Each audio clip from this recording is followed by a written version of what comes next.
Robservations with Robert, Meyer, Burnett.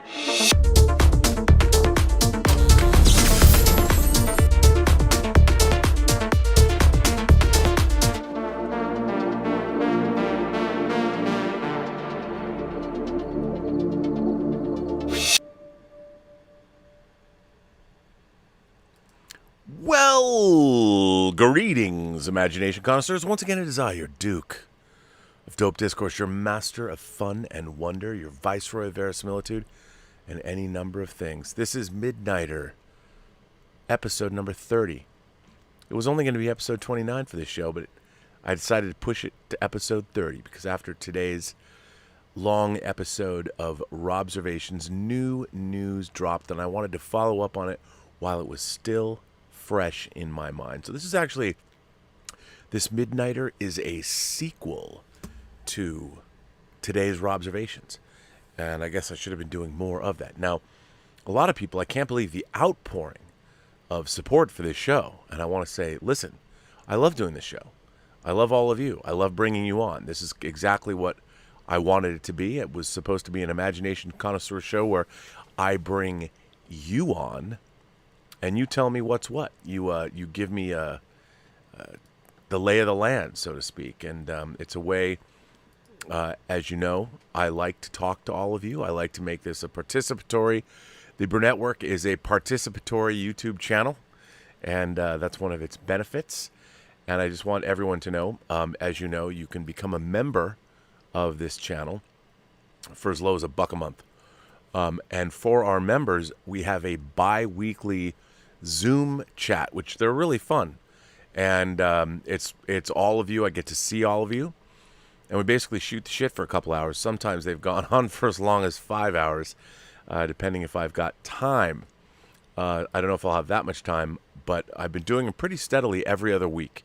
So this Saturday, usually starting around noon, we are going to have another member chat. People from all over the world come, and it's loads of fun. Now, to start with, as all of you know, Black Widow, Scarlett Johansson herself, sued Disney for lost wages and what she feels is their disingenuous act of putting Black Widow day and date on Disney Plus in addition to releasing it theatrically. And there's a lot of armchair quarterbacking going on, but in a nutshell, basically Black Widow had the most precipitous drop-off of any Marvel movie. It's number 24 if you're including all the Marvel movies. That doesn't include WandaVision, Falcon the Winter Soldier, or Loki, which would take the number up to 27. And in 2 weeks, we're going to have the What If show, which is 28. Then we're going to get the Eternals and Shang-Chi first, then the Eternals, then Spider-Man. But we're also going to be getting the Hawkeye series, and maybe we'll be getting Miss Marvel this year. I don't know, but there's a lot of Marvel coming down the pike. But the grande dame of the Marvel Cinematic Universe is, of course, Scarlett Johansson's Black Widow. And because when she signed, well, for a lot of reasons, I don't want to rehash it all, but there was an expectation about this movie that was going to be a theatrical only, because all of the Marvel movies up to this point have been until Black Widow, and the next movies that follow it, the 3 that follow it, are also theatrical movies. And in a nutshell, Scarlett Johansson, as does any top-of-the-line actor and usually director, they get performance bonuses if the movie performs at the box office. Well, she probably was expecting to get those performance bumps, but is not now. And whether or not it doesn't matter whether the movie underperformed or not. It depends on, as I always say, it ain't show friends, it's show business. You don't get what you deserve, you get what you negotiate. And Scarlett Johansson doesn't appear to be getting what she was supposed to be getting. So she sued Disney. And this is not something that they thought up over the weekend. This has been coming for a while. And if you read the complaint, it's very extensive. So they've thought about it. Actually, there's a lot of very new stuff in it. So her lawyers are up on top of things. Well, interestingly enough, I want to follow up. Disney answered back. Disney answered back this afternoon which surprised me. I think it didn't surprise me that they answered back. It surprised me in the way they answered back, and I wanted to. This is from Deadline. Ted Johnson and Anthony D'Alessandro are reporting on this story. Disney strikes back over the Scarlett Johansson's Black Widow lawsuit, reveals her $20 million payday. So this was a really underhanded move on Disney's part. And by the way, an actor getting a $20 million payday after having worked for a company for 10 years and headlining a movie for the first time is not necessarily anything unusual. Updated, 2:10 p.m. The Walt Disney Company has fired back at Scarlett Johansson's lawsuit over the release of Black Widow. In a biting statement in which it said that the litigation showed a callous disregard to the COVID-19 pandemic and even revealed that she has so far received $20 million from the project. First of all, revealing how much people get paid for things is something studios don't hardly ever do. Because what it does is it sets a precedent. Does that mean Brie Larson's going to get, $20 million to do Captain America or Captain Marvels, whatever the hell it's going to be called? Captain Marvels 2, Marvels. Does that mean she gets $20 million? Because her movie grossed $1 billion. And you just don't do that. That was point one. Point two is, what is callous disregard? What does Scarlett Johansson's contract that she signed back in 2017 when there was no pandemic, what does wanting to be paid what she negotiated for, what does that have to do with COVID? Nothing. So this statement outed her salary. It blamed COVID. Like, what, Scarlett Johansson, what does COVID have to do at all with her salary or negotiations or the contract she signed? Nothing. Anyway, a Disney spokesperson said, "There is no merit whatsoever to this filing. The lawsuit is especially sad and distressing in its callous disregard for the horrific and prolonged global effects of the COVID-19 pandemic." Sorry, Disney, that's your lead? Your Disney spokesperson said that Scarlett Johansson, who signed contracts for this movie back in 2017, like somehow you're not living up to your end of the bargain, has something to do with COVID. Well, it does, but not when it comes to contract law. If you were talking force majeure or something like that, but you weren't, you didn't say that. Disney has fully complied with Ms. Johansson's contract, and furthermore, the release of Black Widow on Disney Plus with Premier Access has significantly enhanced her ability to earn additional compensation on top of the $20 million she has received to date. If that were true, would Scarlett Johansson be suing you? In her lawsuit filed on Thursday in Los Angeles Superior Court, Johansson claims that the day-and-date release of Marvel's Black Widow on Disney Plus and in theaters was a breach of her contract. I'm sure it was, because at the time, one, Disney Plus didn't exist, and two, no one ever thought that they would release a Marvel movie day-and-date, theatrical, and on Disney in premium VOD. That was never in the cards. That's not what the contract. If it was, Scarlett Johansson would have negotiated something differently. The lawsuit contends that the Disney Plus release siphoned potential theatergoers, costing her potential compensation tied to the movie's theatrical revenue. Disney's reference to COVID-19 referred to what the company has said has been a motivating factor for the day-and-date release. That was for them, not for her. That's what Disney was saddled with, trying to figure out what to do. Given the limitations on theatrical moviegoing because of the pandemic, the company's revelation of Johansson's compensation also was an unusual on-the-record disclosure of movie star pay. Yeah, and that's all I'm going to read here, because that's the only thing.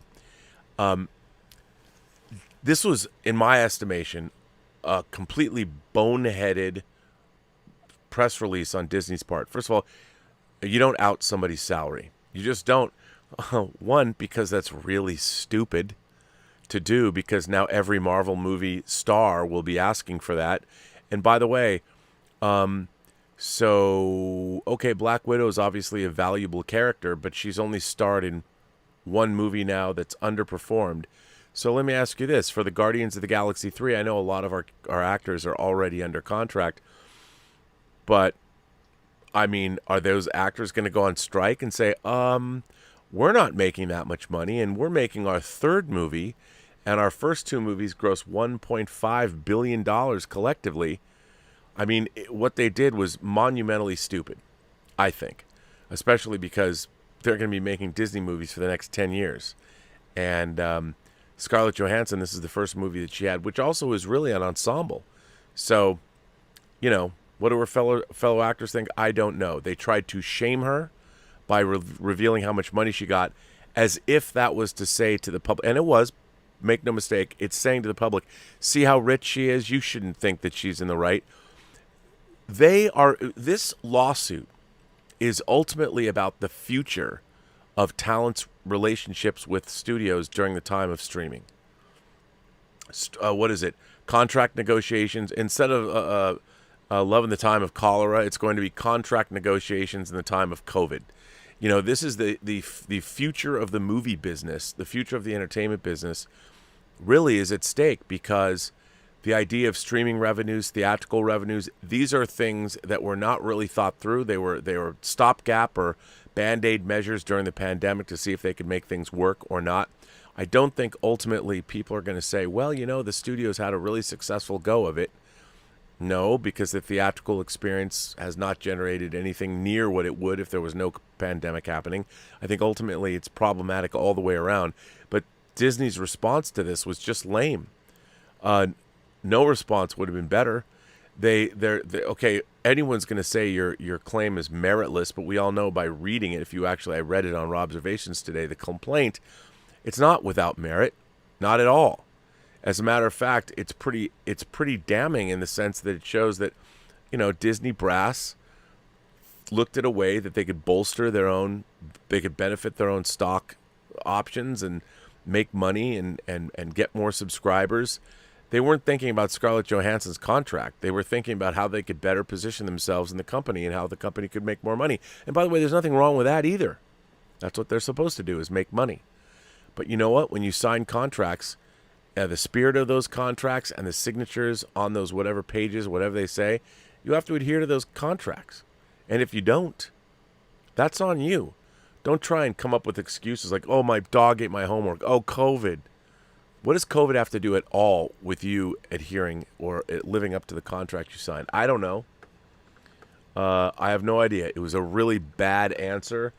It was really lame, to be honest. And I'm quite surprised that anybody would have allowed that press release to happen. It boggles my mind. So I have put in the live chat. We have Jeremiah is back. You know, I think Jeremiah was upset that last night was the last Midnighter. But it's not. We're going to be on tonight. I was hoping Jeremiah would be here because he's just the person I want to talk to about this very issue. So I'm going to put Jeremiah in the chat. And let's see. Oh, this is interesting. We also have Cogito, Ergo. I can't read the rest of it. Some. And pardon my Latin. It's bad. As a matter of fact, it's non-existent. So I don't even know why I said it was bad. Yeah, you know, I don't know anything about Latin. Other than a few Latin words that make me sound smart, but I really don't know what they are. So how smart could I possibly be? I don't know, to be honest. I really don't. So let me see. I'm going to put you people in the show. Hang on. I was actually putting you into the wrong frame, and that would be monumentally bad. I don't want to do that, so let me get you guys in here. Is it Cogito? Is it Cogito Ergo Sum? All right, good. Can you hear me? You can hear me? Okay, good. You're going to have to explain that, though. You're going to have to explain what that means, because I don't know what it means, and I want to know. And it's a cool name. So hang on. Just give me a minute, folks, as I chat amongst yourselves. As I put you all in the game. Oh, is that what it is? I think therefore I am. Oh, well, there you go. Well, that's still pretty good. See, leave it to Jeremiah to figure that one out. Because I wouldn't have.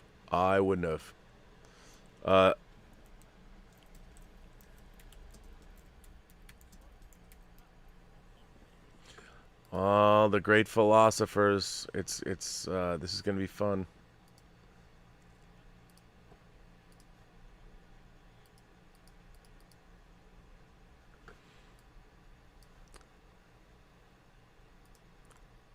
Yeah. What has happened to the Western world, sir? We should talk about that too, because boy, whatever happened to the individual? Whatever happened to what the West is supposed to represent? Okay, I can already tell we're gonna have a great conversation. First of all, please welcome back to the show, Jeremiah, and also Hey, welcome Cogito ergo sum. Obviously, a disciple of Descartes, right? And Yep, yep, yep. he thinks, therefore he is. I hope that's true of all of you. First of all, Cogito, let me ask you, where do you come to us from right now? I'm actually from India, and I actually pursuing. I'm actually pursuing my PhD in international relations here. But right now, due to the COVID, I'm into the countryside in India. So it's on the borders of Nepal. So it's a very far side town exactly. So it's in a province called Uttar Pradesh, UP, and it's near the Varanasi, the oldest city in the world, basically. Wow. So yeah, Are you going to go yeah. find Stephen Strange? No, I know. It's That's in Kathmandu, and I study at South Asian University. So it's a international university where every student from the entire region comes from. So there are a lot of students from Nepal there. So they actually shot it in Kathmandu, and when he went there, Benedict Cumberbatch, it was like the whole town actually descended upon him, and there was no way on the street for him to move from that. And they're like a huge fan of Sherlock there, and in India also, we are a huge fan of Sherlock. So it was very tough for them to shoot that scene in Kathmandu. They actually went there. That was surprising, actually. So yeah, that was a fun story. well, Cogito, India obviously has one of the biggest, if not the biggest, film industry in the world. They make more movies in India than anywhere else in the world. Are you a fan of, we call it over here, I mean, Bollywood, Bollywood cinema. Are you a fan of Indian movies? Uh, yes, I am. I mean, when you say Indian movies, Bollywood, I mean, there's a plethora of movies that are made here. I mean, my God, I mean, I can't even track half of them. okay. What Half of about them. Chris, the superhero Chris? Do y'all like that in India? Is that actually a real series, or is it just Yeah, something yeah, they yeah. tried to hype up on Netflix? It was. When it came out, it actually was. And it was not actually a superhero series. The first one is called Koi Mil Gaya. It means when you find someone. And it's actually a very E.T. ripoff kind Yeah, of with the movie. But alien that gives them the powers. Yeah, yeah. yeah, exactly. Something like that. But they wanted to, develop that franchise. And they somehow did. They Hey, it formed was it Krish was 1. amazing. Yeah. Oh, The second Rob, I one don't know was, if you're familiar with Chris, but it's essentially like an Indian Superman scenario. Yes. Yep, I am. yeah. The Okay. second one was good. But then I third one haven't was like, seen I haven't seen the second series. Has it? It's It's on Netflix now. I believe it was. I that's the only way I saw. I only saw it through Netflix. I have But to this check. this the second part. Let me see. There's a I don't know. But one of the things. So I would ask you, Kajito, you guys have Netflix in India, right? yes, we do. Now, what do you Absolutely. guys pay a month for Netflix? It's actually Netflix is actually really smart the way they penetrated the Indian market basically. So they have tiers of membership. So one is where you can only watch it on the mobile. So if you can believe it, India is the largest industry of the mobile entertainment. People don't use large screen more. They are more invested into their mobile phones. So that is, I guess, 200 Indian rupees, which is $2.5 or something like that, Wow. and they get one subscription, yeah, something like that. And it's actually very huge in India because everyone has it. I mean, in the middle class India, not like India is a very large country. We have a significant middle class. Everyone in India has the Netflix subscription. And I mean, that's their plan basically. Given the huge competition they have in the American market, they're actually trying to bump up by penetrating all these developing markets to boost their subscription numbers. Definitely. Well, let me ask Yep. you this too. So, if it's $2.50, like American dollars, with your data plans for your mobile phone, is it expensive when you start streaming lots of Netflix shows over your mobile phone, or do people pay basically they get unlimited data? How is your? No, no, I'm just curious about that because if Yes, most let's get into people, international telecommunications. yeah, I'm curious. no. They It's don't get interesting. unlimited data. Yeah, exactly. Yeah, Jeremiah, So you're tell me charged what you per saying. gig then? Exactly. Yeah. So we have plans. I mean, there are two companies, especially specifically which actually it's like a oligopoly cartel. So one is called Reliance. Facebook is a big investor. Like they bought 10 or 15% of their share last year. So that was a very big news in India. And second is like Airtel, and these two are like the main providers. So what they do, they provide you monthly package uh, along with your talk plan, and in it they include the talk time and internet also, like 1.5 GB per day to 2 GB to per day to 3 GB per day, and the prices are like relatively priced, and you can go for it, but you can get that amount of data. But people are actually very smart here because some of them are like when they watch Netflix programming, they would actually lower the The bit rate, graphic details. Yeah, the yeah. bitrate Yeah, the exactly, quality and they of get it. more content. Oh my God, the Indians! It's called actually jugaad in Hindi. Basically, it's like the hacks. So we are perfect there. I mean, we have made things like this. Like it's a 5,000-year-old civilization. I mean, that's how we pass by. So Yes, it's called finesse, the Indian equivalent of finesse. Yeah. Now, are the do you are you a fan of the Marvel franchise? Do you like the Marvel films? actually, Rob, I wanted to talk to you about this for a long time because I'm a fan of the channel, of course, for the last 3 years. And when you talk about the very similitudes and the problem of the people here, like they don't read anymore, and it's so baffling to me. Why? I mean, if you're writing these stories, I mean, you have to read things like sci-fi literature, fantasy literature, horror literature, philosophy. I mean, if you don't get these, if you haven't read it, how dare you to go and write uh, these stories? I mean, it's actually baffling to me, and because you came from inside the industry, I didn't know it was that big of a problem. Because whenever I saw the creators, I thought they get, they actually get, most of them get actually. But right now, I don't think so. I mean, I'm liking much of what people are doing. As far as Marvel goes, Marvel is fun actually. I like Marvel. They're good, and I'm still waiting on the Phase 4. What they are trying to do. I mean, Phase Right. 3. I mean, people actually think that Phase 1, Phase 2, Phase 3 it actually was pre-planned, but it was actually not. It actually evolved throughout the process. It was very clear. I mean, if you can see how they were like flunking in the beginning. I mean, Thor and the Immortal Hulk. It was. I mean, those two movies were like meh, okay, and thing actually didn't kick in up until the first Avengers came on, and that was also a very huge gamble. I explicitly remember when I thought it was coming out. I was like, okay, how are they gonna make it work? I mean, there was nothing like that. There was no precedent there. And after that kicked off, even after that, I mean, Dark World was a disaster waiting to happen. Definitely. I mean, that movie was. I have no idea. I mean, and I actually went. I went to see all of these movies in the hall, in the theater Rob, here, I apologize if this is and the a dark. dumb, self-centered question, Hang on a Yeah, second, Kajito. What a second. There are no dumb, self-centered questions. but what? please, But please, Kajito, Jeremiah. what does Captain America mean to you guys in India? I'm just curious. I've never been able to ask someone internationally what the character means or what does it signify. Is it does it matter as a concept? Actually, Captain America. I mean, people actually in India. India is the only country in the world who actually loves America. I can tell you. I mean, just look at the perception and few polls in the country. I mean, it is the only country in the world who has a positive view of America, more than 60 to 70%. So as far as Captain America goes, yeah, we Oh like it. I wow. mean, yeah, exactly. That is actually very huge because I'm a student of international relations, and specifically I research US-China technological conflicts specifically.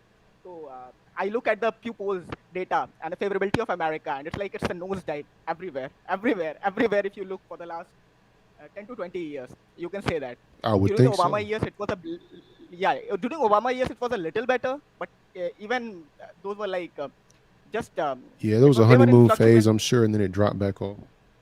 Yeah, exactly. It goes up, then after 2 to 3 years, I mean, it dropped. So, but in India, people actually love Marvel. They are huge fans of Marvel. I mean, Marvel is out of bounds here. I mean, DC has got.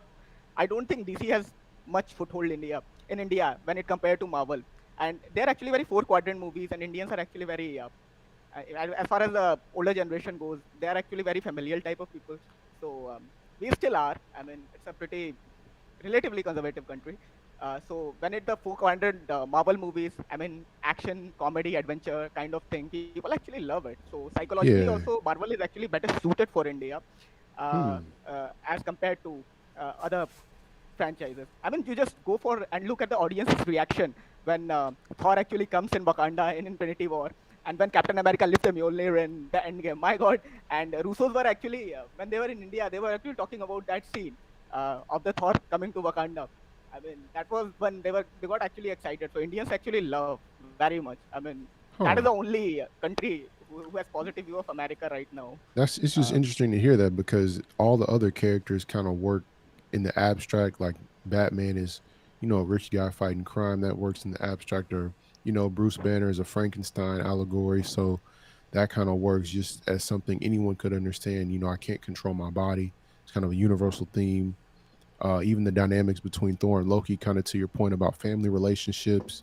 Everybody kind of has that redheaded stepchild in the family or that person they disagree with, but I was just curious specifically about Captain America because everything about that character is pretty much wrapped up in some kind of an understanding of America. So if you feel like America represents something positive, you would have a positive regard for the character. But other than that, I feel like it's almost kind of colonial or imperial or maybe just unintentionally ironic to export Captain America around the world. I don't know. uh, I might be overthinking it, but you got a PhD, so it'll be all right. no, I don't got the PhD. I'm actually working on it. So Uh, there's a huge difference there. I'm giving it Close to you enough early. for us. You've Yeah. earned it with this screen name. You earned it. Well, let me ask you this, Kajito. Let me ask you this. Why, if you're studying international relations, why do you think America has fallen in the estimation of the rest of the world? How come America's reputation has taken such a hit? Why have we fallen from grace so far? I mean, I take very Foreign interference. maybe that's one of the reason. I take a long view of history actually, and we were actually really actually colonized by the British. So we have actually a very different view of America specifically, and we actually have a long history of anti-Americanism in this country because during the Cold War, India was actually very close to Soviet Union Yes. for the 50 years. After the 90s, our economy liberalized. That was actually a good thing, and now we are like not full blown, but we are a mixed economy with a lot more capitalist leanings, which is actually well because it has actually created a very wealthy middle class in our country. So now we can enjoy things on the leisure. So as far as America's fall from grace is concerned, I don't think that's the case in India because we actually experience the real colonialism here. Yeah, Americans are like a bit boisterous. I mean, that is the image that Americans portray on the world stage. And I mean, they have problems home, of course. We're But when boisterous you and have, we're always smiling. yeah, And exactly. a lot of Not people don't understand. Like when I've traveled through Europe, people have always said, "Why are you smiling?" And I'm like, "Why? I'm very boisterous and I'm smiling all the time." So people have always, they don't get that. People, especially, you're in France. People are like, "What's your problem? Why are you smiling all the time?" Well, I don't know what to tell you. no, but the problem is Europeans are very intellectual, if that makes sense. And when you live in India specifically, and you have a sense of history, I mean that is the thing I think people are losing right now, the sense of history. I mean, we evolved. Definitely. I mean, can you remember what the life was just 20 to 30 years ago? Because in India, we can remember, our parents can remember, that generation is alive. And even I was alive when I was small. I mean, things were not readily available to us. I mean, I can read things. I can read like uh, novels. I can watch movies. I can play video games.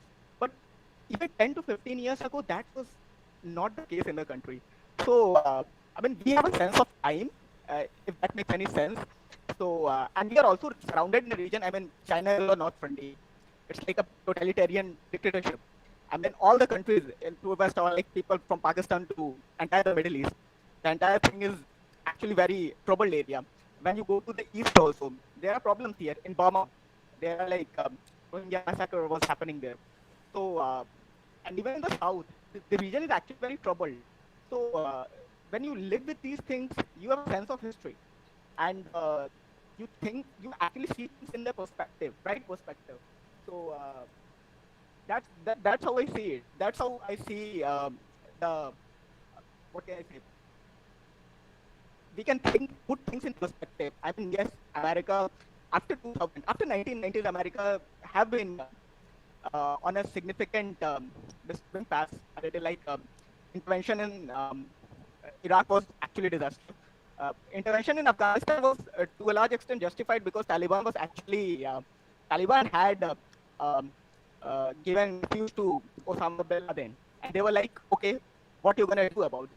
And of course, when 9/11 happens, you have to do something about it, and that is another mess for like last 200 years. I mean, everybody invaded it, and everybody had to left it. They called it graveyard of empires, if you can believe it. The British gone, Definitely. and there's a legend in India, like British in first Anglo Gun War, they went with 20,000 soldiers, only one come back. It's a urban legend in India. Yeah. Well, let me ask And you. so yes, yeah, Um, yeah, please. I love, we've had a few people that come on the show from India. I want to ask you, studying international relations, are you optimistic about the next 25 years in terms of the international stage? I mean, obviously today Russia and China were engaging in war games where they were fake invading Taiwan, and it's like, guys, that's a little provocative, It's India and China's world, Rob. We're just living in it. That's true. But what They're do leasing you us a couple thousand square miles.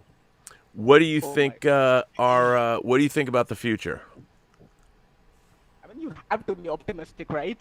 Because when I read stuff, I'm like, I get depressed all of the time because things are not looking great.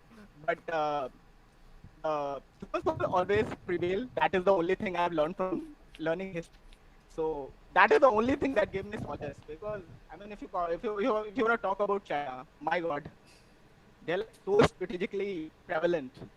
They study history. They are students of history. And if you look at their leadership from top down, entire Politburo, standing Politburo, entire parliament, all of them are engineers.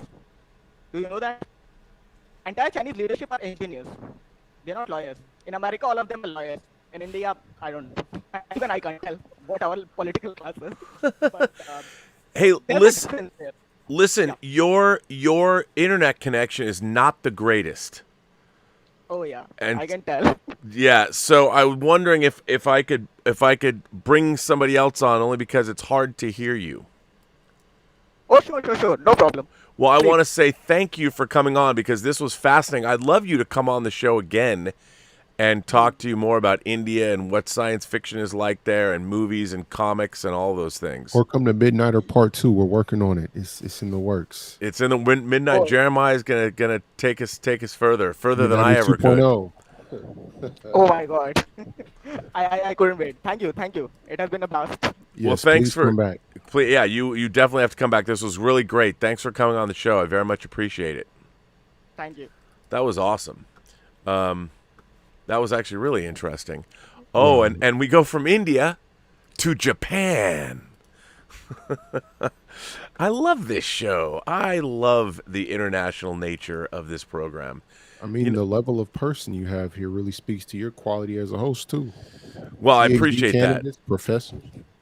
Yeah, I'm surprised. The more people I talk to, I'm actually surprised at some of the people that I hear from, because I heard today from somebody who was telling me they watch the show. I'm like, wait, what? And they're like, yeah, I watch your show all the time. And I'm like, you do? For the same reason that you just said, Jeremiah, because he said to me, he goes, I never know who you're going to have on your show or what you're going to talk about. And I was flattered by that. But like you said, I think it speaks to the people that watch the show. And like I've always said, I just open the door. Like I just throw the party. You But curate a high level of discourse though too. yes, I mean but I think that's what a good host does. You know, you throw the door open, and now we're gonna have Wakazashi all the way from the land of the rising sun. We go from India to Japan. Welcome Wakazashi to the show. He's been here before. Welcome. Oh, we can't hear you. Uh-oh. I don't know why, but I'm sure we will. Not yet. And let me hop in with a question real quick then, Rob. Yes, sir. I had something more involved here, but just real quick, because I heard you kind of say it offhand before, maybe like 2 or 3 episodes ago. You don't like the movie Us? It was kind of like a backhanded compliment as you were talking about Get Out. Dude, I loved Get Out. I was so excited to see Us. Here's my problem with Us. I was too. I snuck in to go watch it at South by Southwest. I was with the movie up until this revelation, and I couldn't. The movie lost me, and it kind of lost me with the whole Hands Across America business. And I understand what he was going for, but it was that setup was so great. And I felt the same way I feel about like Manifest. I was talking about, I'm like, okay, this setup is awesome. How are you going to stick this landing? How are you going to land this plane? And I felt he didn't. I felt that Stephen King syndrome. Yeah, like you know what? Like Under the Dome or like The Langoliers. There's a lot of Stephen King stuff I've read where I'm like, wait a minute. Like you have this great premise, and then the premise demands some kind of explanation, and then this explanation was just way out of left field. And the thing is, the explanation didn't really play into what was happening. Like if you want to do a Twilight Zone-esque story, and he later became the host of the Twilight Zone. If you're going to do a Twilight Zone-esque story for that, like I don't necessarily need a perfect explanation about why things are happening, but if your explanation actually works against the movie that you're making, I felt it did. Now, but the thing was, I thought it was really interesting. Like when I watched it, I never thought it jumped the shark. I just thought it got overly, what's the word I'm looking for? It raised all of these questions. It suddenly became a different movie to me. Yeah. It became an episode of Star Trek: The Next Generation, or something. And I'm like, what? But anyway. I think the Critical Drinker said something interesting about it when he kind of chopped it up a little bit and said it was so busy trying to be thematically relevant, it didn't really hang together as a story. I totally on the surface. I totally agree with that. 100%. It was more concerned about what it meant versus what it said explicitly as text. It was more about the subtext than the text. And see, it's interesting. I'll tell you one thing. When I saw the one sheet for Jordan Peele's new movie, and it's called... I haven't seen it yet. Oh, it's just a poster. Do you know the title of his new movie? No, I haven't heard anything. I was waiting because I'm curious. It's going to be a crazy July next year with Black Panther 2 and him the same month. Yeah, so it's a poster of like a night sky with a circular cloud, which maybe is a UFO hiding in the clouds or whatever. The title of the movie is Nope. That's it's called Nope. And yet this poster is very Close Encounters. And what I've always thought was so interesting, like when it comes to horror, I've talked about it on the show that I would specifically go see certain horror movies with predominantly black audiences, because I don't think any audiences love horror movies more than black audiences do. And I loved feeding off that energy. And one of the things I always felt like if there was a zombie apocalypse, I would want to have mostly black people with me, because they would be the ones going, don't do that. No, we're not doing anything crazy. They would be saying pragmatic. Yes, they would be saying nope, and that's why when I saw Jordan Peele made a movie titled Nope, I'm like, okay, I am so in. to Yeah. whatever it is. Like, oh, there's a giant flying saucer landing in your neighborhood. No. Your black neighbors would say like, nope. Nope. No, thank You you. know, didn't you Let's see go check War of it the out. World? Yeah, nope. No, let's not do that. No, I'm driving in the opposite direction. And that's why I always found black audiences' reactions to slasher movies, specifically the Friday the 13th movies, often hilarious because they would all have survived the onslaught of Jason Voorhees. And you know, and it's so funny because they wanted those dumb white people to survive. They really did. And They try to give them advice. that's what they're doing. Please don't go in there. Although they do it in a more colorful way. And so that's why the Jordan Peterson, the Jordan Peele. That would be fun.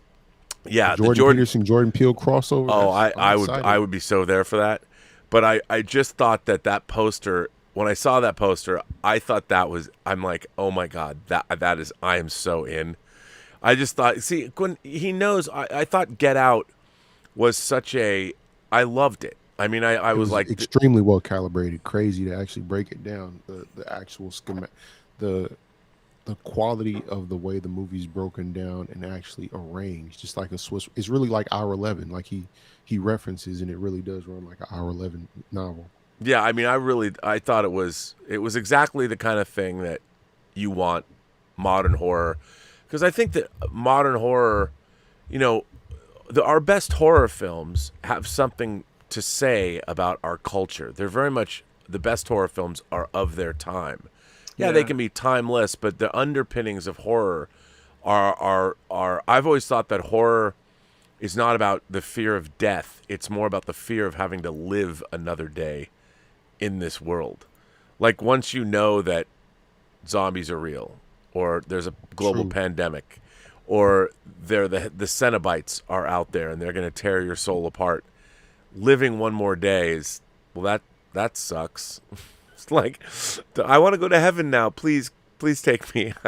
Do I have to live one more day in this horror? And then once you realize that you have to do that, then it's all about retaining your humanity. Like, how do you hold on to your humanity in the face of the supernatural or the demonic? I guess the demonic is the supernatural, but whether it's the devil or whether it's a horrible disease or whether it's zombies or whether it's vampires. Did you look into the alternate ending of Get Out, the original ending? Yeah. I think it kind of speaks to that. It speaks to your point. Yes, and I bought Get Out. You know, I own the Blu-ray. I bought it when it first came out, and I found it to be a really compelling movie. And I really, first of all, I was a real Key and Peele fan, so I loved their humorous sensibility because their humor was very, very smart. Their humor was very smart. It had a lot of, and it was fun too. I mean, I thought it was some of the greatest sketch comedy of the modern age, really. It was great stuff. Wakazashi, I want to bring you into this conversation. Are you a horror fan? Rob, can you hear me now or not? Yeah, we can hear you. Okay, cool. You're good. I am a horror fan, yes, and I enjoyed Get Out. It was very creepy, and yeah, I thought the atmosphere was really cool in that because I didn't know what was going on. Right, and it was. I mean, when you see Daniel Kaluuya, like he's a great actor, but when those scenes where he couldn't move, and he's crying, and I'm like, that really got to me. Like, oh my God, this guy's Sunken Place is a great concept for an actor and just as a representation of, I guess, something socially, emotionally. Really good. Really great stuff. Well, now let me ask you this. I mean, I'm a huge I'm a huge fan of Japanese horror, and Japanese horror all the way back to movies from the '60s, like Kwaidan, which is a ghost, the woman in the dunes, and there's a lot of really interesting Japanese Onibaba, or and of course modern horror, like things like Audition, Takashi Miike's films, and those kinds of things. But I started watching Japanese horror when I was a lot younger, like House or Hausu. House is amazing. I got the Criterion Collection. That's a crazy movie, isn't it? It's really, it's out there. House is amazing. Amazing. House is one of my top 5 greatest horror movies of all time. It's great. Wow. It's so great. And again, what I love about Japanese horror is there's a different sensibility. There's a different sensibility than we have in the West. Yeah, House breaks the fourth wall within the first 10, Yeah. 15 Yes, it minutes. does. And it would Wow. never that would never fly in America. I don't think You we've know, ever broken the fourth wall in an American horror film. Scream, I guess, gets close or pushes those boundaries, but it doesn't quite. Have I you think seen? Japanese horror is a different kind of horror, Rob Jeremiah, isn't it? It's kind of, for me, it's very psychological. It's a kind of mind horror. You know, it gets you Yes. here rather than I say agree. Yep. a graphic, violent, gory American horror. I mean, which they're not all like that, Yeah. but yeah. One of my favorite Japanese horror films, it's about 20 years old now, is Cairo Pulse, that was directed by Kyushu Kurosawa. And I saw that movie Insidious in 2001, like 20 years ago. And he's directed other things. He directed a movie called Cure. That movie, that Pulse, the idea that this, that it was such it was a ghost story, like, but it was so full of existential dread, you know, and the idea people would just be depressed and like they would just fade away in nothingness, and the ghosts were there, and it was a techno. I mean, that But I I watched think it. it goes back to your point that Pulse actually deals with an issue relevant to the time. New technologies emerging. So I think that kind of horror, and to your point, Wakazashi too, it's more mental. It has that visceral element of fading away. There's a visual representation of it, but it's discussing a real world issue. So I think it doesn't necessarily have to be socio-political like a Get Out, but it can still deal with the real anxiety people have. Oh, absolutely. And I think Japanese films do. one of the things about one of the things I love about Asian horror is they can also, like, American horror is pretty, for the most part, grounded. We have ghosts, but our ghosts are a little easier to understand. Not like the Ghost in House. Yeah, not like the ghosts in house. And what I think it's something about Asian culture too, is that you're never absolved of your sins. Like in America, we're Christians, never. and like, oh, I'm sorry, I'll repent. In Asian horror, no. Tell that to Old Boy. Yeah, no. Yeah, you don't get to repent for your sins. Like if your ancestors are angry with you, there's nothing you can do about it. Your goose is cooked. Did It's you, also- Rob and Jeremiah, did you guys see the Grudge, the Netflix TV series? I did not know there It's was like a a Netflix prequel TV to it. Yeah, I didn't watch it. Okay. I saw there's two American versions of The Grudge, but I didn't see Okay. the I TV saw both series. of those.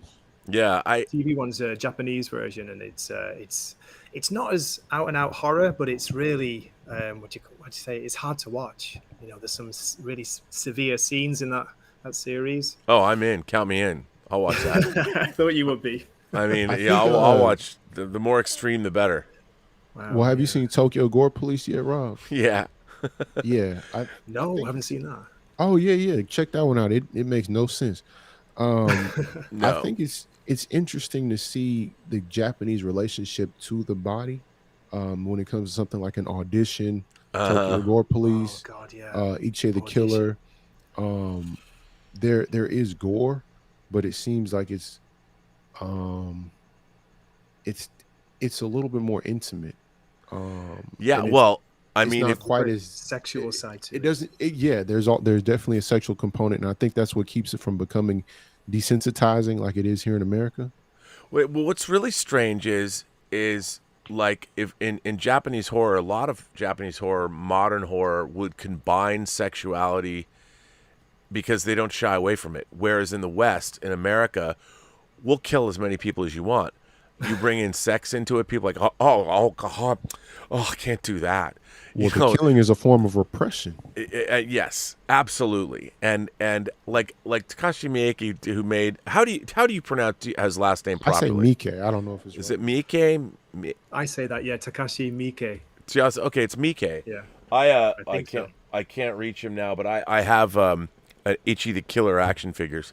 Some of And- this stuff is so out there, Robin. It completely extreme. Complete. Well, Crazy. have you ever seen Fudo? The No, movie I haven't Fudo. seen that. Fudo is basically about high school gangsters. They're really bad. They're really bad people, but in a great way. And there are strippers that fire things out of their nether regions to kill people. Takashi Miike is it Miike? Miike? Mike, yes, Yes, sir. you Mike. get it. So Mike, so he, I mean, you watch his stuff and it's outlandish and it's crazy and it's out there, but at the same time, there's something very cool about it that is completely, you would never see it in the West. And then also, do you know? And again, forgive my pronunciation, but Sion Sono, who made yeah. Love Exposure. He made Antiporno. Suicide Club, where you watch like 10 Japanese schoolgirls jump in front of a train in the beginning, That is and a just crazy scene. they just yeah. get completely obliterated, and just the blood and the gore. I mean, that it's there's a reason why a lot of these movies don't make it to the United States. So. Yeah. I could be wrong, but I also think there's a different understanding of what art means. I think it's meant to be a form of expression, and it doesn't necessarily reflect you as a total person. You can put an idea like Takashi Miike, he can do a family film, he can do Each of the Killer. It's not something that is all encompassing. If I give you a piece of art, that's just one part of me. It's not my entire essence, and it's just me exercising something or maybe working through a thought, but it doesn't have to be the end all be all of my relationship with the public. I completely agree, and Miike is one of those directors where he's made over 100 movies. Some of them prolific. he'll make a period fantasy movie, or he'll make a samurai film, and then he'll go back and do he'll do a movie like Audition, but he'll do like the Happiness of the Katakuris, or he'll do Madame Q, or he'll do, you just never know what he's gonna do. And there's nobody like him in the United States, in the West. No one. Wow. Rob, I'm So- so impressed with your knowledge, and Jeremiah too. I think you both know a lot more than me about Japanese movies. No, Japanese Rob has film, definitely got history. me. No Well, way. I think that I've always loved, I guess because getting into look. I mean, I just got my 4K, Ooh, and fantastic. This is you gotta love Kurosawa's adaptation of Kurosawa. King Lear of Shakespeare, and this movie has never looked very good on home video, and it's always been No, it off. hasn't. And That's they finally really got it right, and it was announced today that it's going to be in America. This is the European version because you can't get it in the United States, but Lionsgate's going to put it out in a couple months, so that's cool. But I mean, hey, 4K is good all around the world.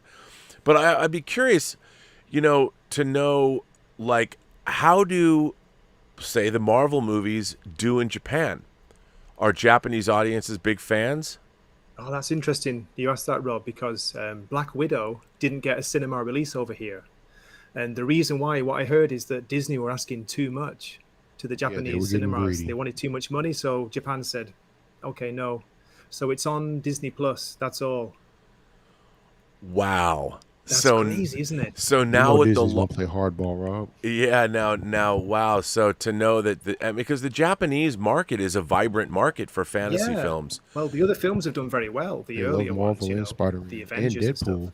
There's a Deadpool manga. Oh Yeah. yeah. That's very popular now. Well, the manga market's crushing the American comic book industry. Stop depressing me, Rob. Yeah, I know. I'm sorry. I don't mean to. But what's interesting too is I grew up Me too, in the, Jeremiah. I'm depressed too.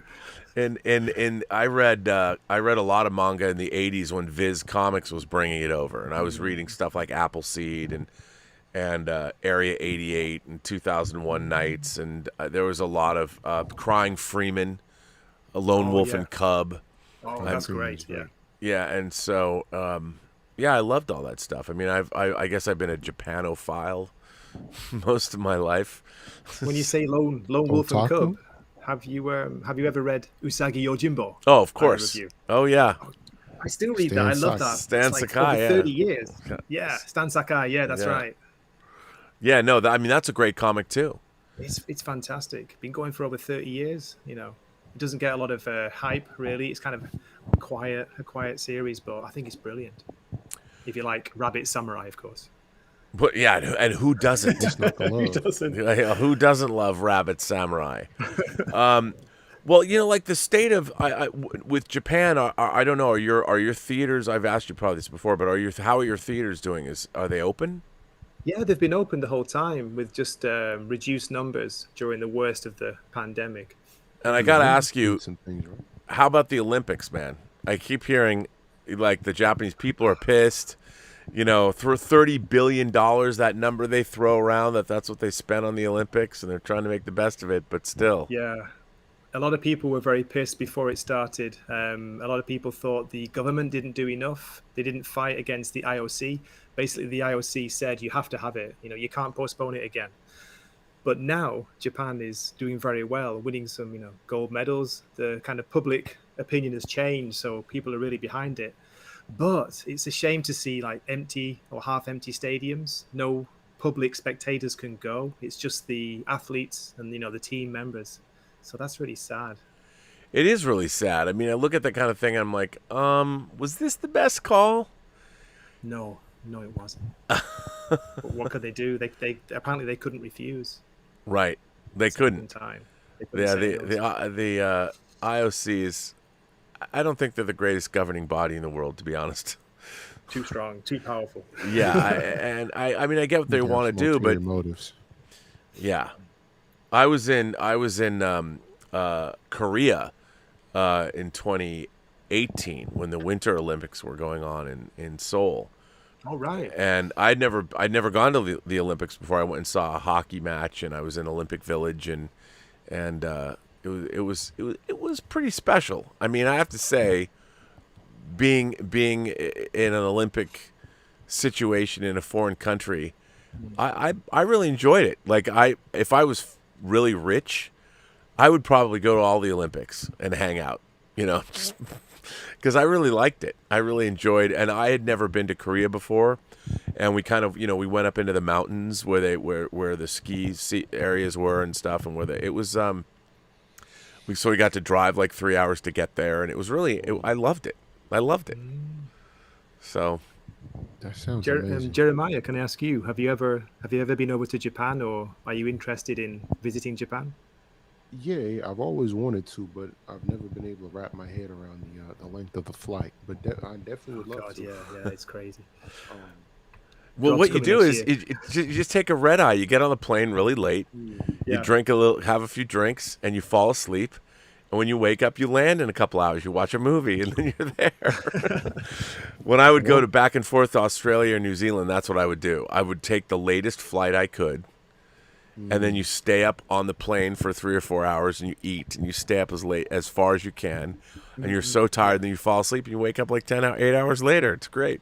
Can you sleep on a plane though? I can never do that. Oh, Maybe man, I because can I'm very sleep. tall, so it's kind Oh. of difficult to. Yeah, no, I can sleep pretty much anywhere. Oh, is nice. I'll sleep anywhere. But I love airplanes. I mean, I love being on jets. It's one of my favorite things in the world. I love it. Because it's even when I was a little kid, I loved going to the airport. We would just go to the airport. A buddy and I would take the bus out there just so we could train spot, and because we loved our plane spot, we loved airliners. We both built models of commercial airliners. And DC-10s and 747s were my favorites, and it was the first time I ever went on a plane was a 747, and it was like I was like, this is like being on the Starship Enterprise. It's the greatest thing ever.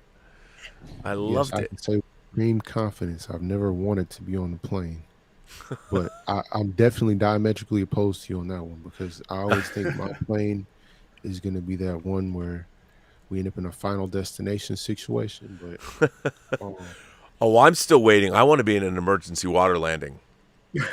I always see, I joke. don't want to recreate Sully. I have no urge at all.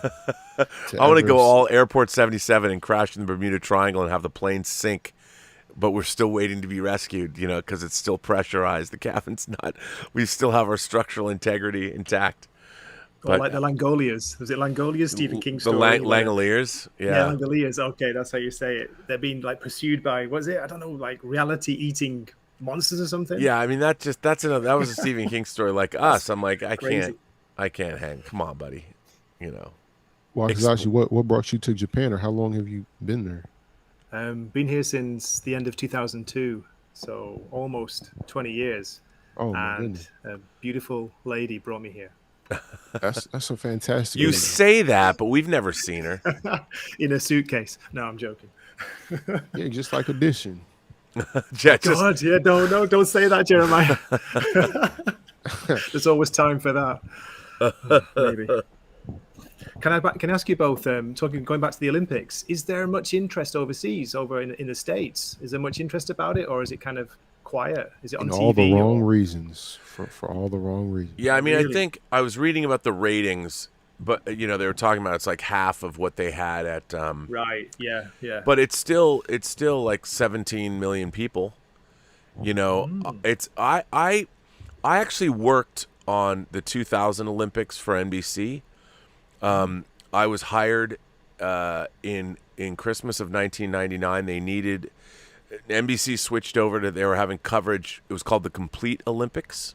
So it was NBC, MSNBC, and CNBC where they're going to have an internet component. And I was hired to do a Jesse Owens commercial for Black History Month for February of 2000 these are for the Sydney Olympics. So I had to finish it early, and they liked it so much they're like, "Can you do some more Olympics commercials for us for the Complete Olympics?" And I'm like, I guess so. So I thought this one commercial, it turned out to be, I worked from Christmas of 1999 all the way up through when the Olympics started in July. Dang. I think I edited. I was what's called a predator, a producer editor.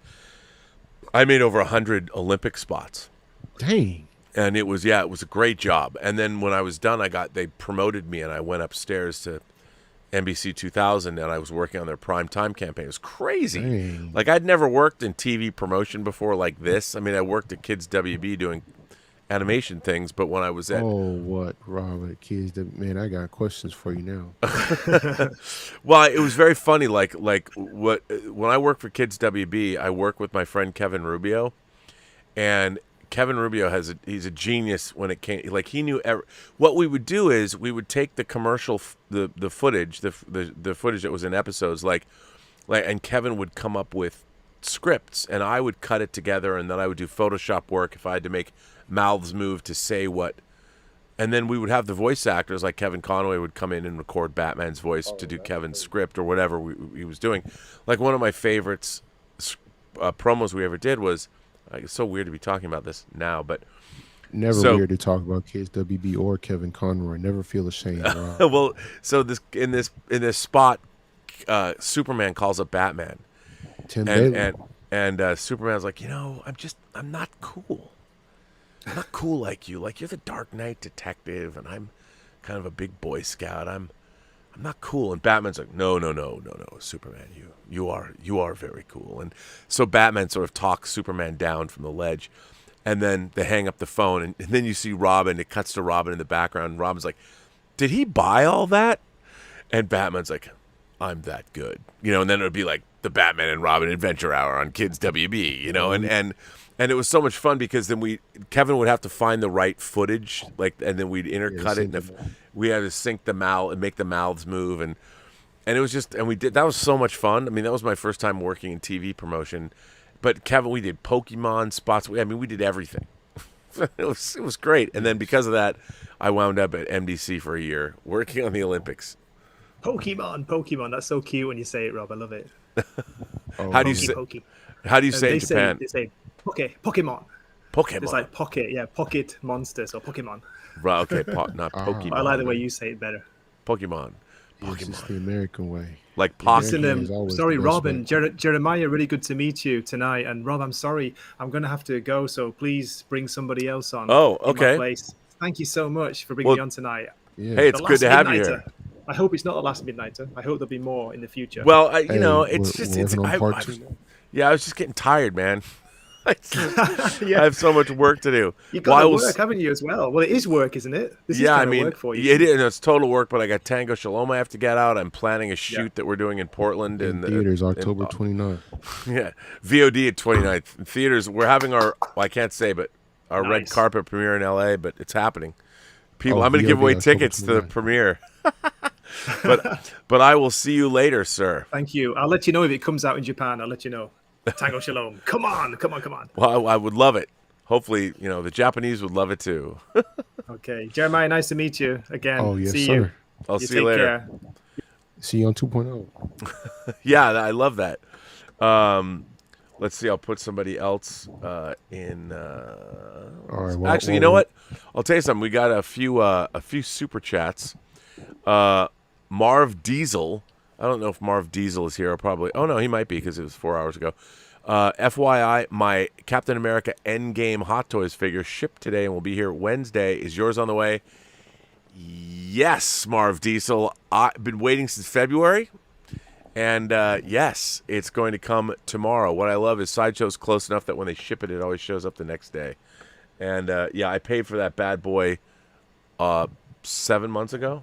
So it's finally nice to see it. By the way, I'm sending in, if somebody wants to come in and join us, you can. Right. So Carlos Fontes says, good evening, morning. I just had my baby 2 days ago. And I'm on Congratulations. paternity leave. Now, let me ask you something, Carlos. As a man, you're on paternity leave. How'd you have a baby? Where No, is I'm just this? kidding. Just kidding. This is in America. What is happening? I'm watching the 007 films. Any film recommendations for the next few weeks? Carlos Fontes goes on to say, I'm watching Ringu, and The Ring is pretty fascinating. It's cool to watch essentially the same story told through different cultural sensibilities. I love that. Ringu and The Ring is a great double build to watch for that. That's a good contrast. The English and the Korean Old Boy are two interesting. That's ones too, true. by Spike Lee. I don't think the American was very good, but it is interesting to compare them. I agree. I think it's called One Cut of the Dead. Was it One Cut of the Dead? Yeah, I love One Cut of the Dead. That was a good Japanese movie. If we're doing those, Dead or Alive by Takashi Miike. That was another a ridiculous Takashi Miike movie. Yep. It's a nonsense film. But I loved One Cut of the Dead. I mean, One Cut of the Dead was fun. If you like zombie movies, you want to see something interesting that will surprise you, One Cut of the Dead is your jam, or it will be if you've never seen it. The best kind of surprise. The best kind of surprise. You know who else is surprising? Mr. Stubble McShave. Stubble McShave is here. Hey. And let me put Stubble McShave in all the way. Okay, we go from India to Japan to Sweden right now. So welcome, Stubble McShave. He's taking over. Observations farewell tour. I know, right? Well, I'm still going to be here. It's just the midnight. You take it over, and we'll go from there. Stubble, how are you today? Did any new Wheel of Time information drop? Nothing official has dropped. Sorry, man. I'm sorry to disappoint you. All right, so let me ask you: have you been following the Scarlett Johansson business? How she's suing Yeah. Disney? Yeah, I don't think Disney has much of a legs to stand on. No. I think they do, just because is Scarlett Johansson really a star, Rob? Ooh. Well, but it's not about that. It's about the contracts that she signed, and it's about it also isn't even about how the movie performed, because the film. Look, on one hand, they're right, the disruption of COVID and all that, but on the other hand, the Marvel movies, 23 Marvel movies, all have a combined average box office of $1 billion each. So the fact is, there's an expectation that Marvel themselves have set over the last 13 years that there's a performance, something to be considered. So Scarlett Johansson, the fact that she even came back and did this movie, they made her a producer on it. And she's a producer, yeah. Yeah, and she picked the director, and it's something that, again, I always say you don't get what you deserve, you get what you negotiate. These are things she negotiated. And she negotiated with the expectation the movie was going to be a theatrical release. A theatrical exclusive release, though. I don't necessarily. Yeah, see but that I mean, being but see, contract here's the work. thing: there was no other way to do it before. Like up True. until the pandemic and COVID, the idea that you would release a movie like a Marvel movie day and date with Disney Plus was science fiction. Nobody would have ever thought of that. And when she signed those contracts, that was the way of the world. Now, the way of the world changed, and her contract, they altered what she signed off on, which was putting the movie on Disney Plus. I mean, who knows how that affected box office, but that was something that was not part of her original contract, nor was it in the spirit of the contract she was signing. No. So The most damning thing for them was that they wrote the letter out about if we're going to change the release, we'll renegotiate. Yeah, Yeah. the And they Marvel's didn't counsel right renegotiate. now was rough. yeah, Marvel wrote, and see the funny thing about it is, what's I think even more egregious is that I am sure that Scarlett Johansson talked to Kevin Feige about this. This is not something she didn't just do this out of the blue, and I'm sure that Kevin Probably Feige. advised her to do it at this time. Yeah, I mean, the fact that Kevin Feige is now dealing with both Disney Plus and with Disney itself.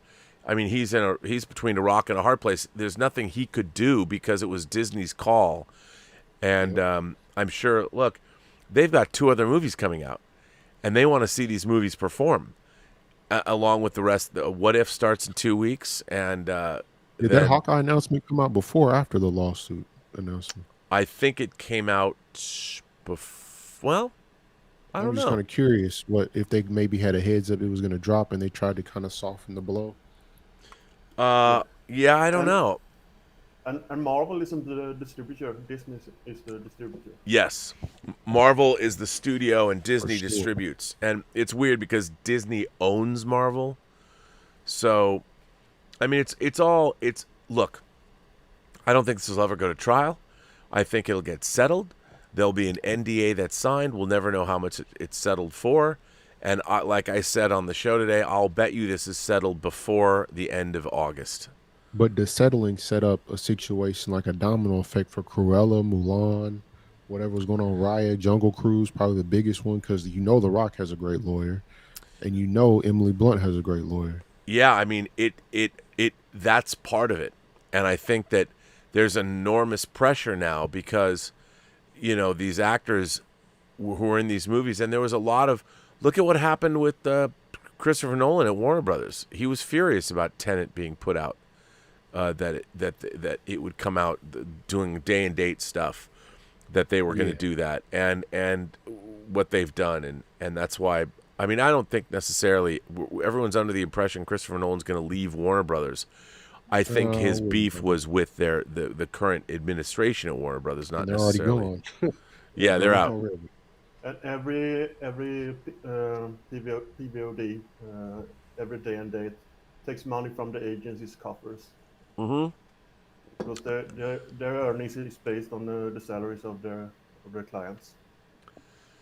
Yes, Yeah. no, Yeah, but that's absolutely, nature. and their own clients. I mean, there's so much money, and it's an actor doesn't just take home all the money they make. They've got their lawyer, they got their manager, they got their agent, they've got the people that work for them. So there's a whole ecosystem surrounding, and their manager, their lawyer can take 30% of every dollar they make too, total.